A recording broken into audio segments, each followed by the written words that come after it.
there's going to be, no, what are they going to do? They're going to go to war with Russia. Is what they're going to do. There will be a hot war between the United States and Russia in the next year. And really?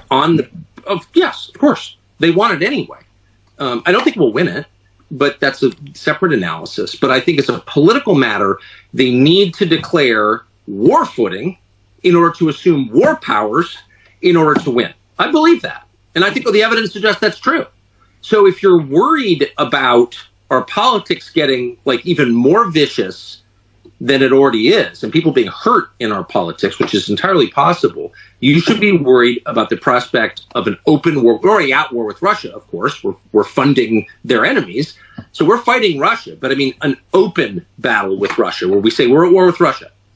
I think that could easily happen. I think we could Tonkin Gulf our way into it, where all of a sudden missiles land in Poland. The Russians did it. Our NATO allies been attacked. We're going to war. I could see that happening very easily. So if you're worried about that, you need to put as much pressure as you possibly can on the Republican-held Senate to force a peace, which can be done. The United States could force a peace in Ukraine tonight. We're funding one side. There is no Ukrainian army outside of NATO.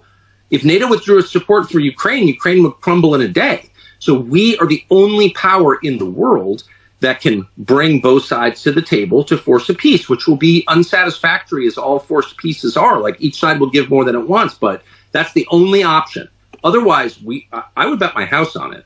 We are going to war with Russia. And of course, the stakes are everything, our life on the planet. I mean, these are the two biggest nuclear arsenals in the world facing off against each other. So like, this is insane. They're insane. These are people who think men can become women, who believe that face masks save you from COVID. I mean, these are not rational people. Would they go to war with Russia? Of course they would. Again, they want to anyway. And I don't know why Republicans don't get this at all, but they don't seem to get it. And meanwhile, Republican leaders, and Mitch McConnell's senile too, so I don't even blame him, but all this stupid Republican senators and McCarthy in the House, I mean, it's pathetic. These people are all on board with the war against Russia. Why? That our global enemy is Russia. And I really think they mean that. And certainly the Republicans mean it. The Nikki Haley, Mike Pence, the low IQ wing of the Republican Party, which is most of the Republican Party, is low IQ at the leadership level. They all think that, and they mean it. And like, someone needs to slap them awake. You're leading this country to its destruction. We've already lost control of the world. The American empire's in free fall right now, and we're going to lose the U.S. dollar. And when that happens, we're going to have real poverty here, like Great Depression level poverty. And it comes from this war. And I don't understand why no one else can see this, but it's super obvious once you leave. Spend a week in Europe and talk to smart people on both sides. Like, it doesn't matter what their politics are, and ask them, like, what effect do you think the war in Ukraine has had on American leadership in Europe?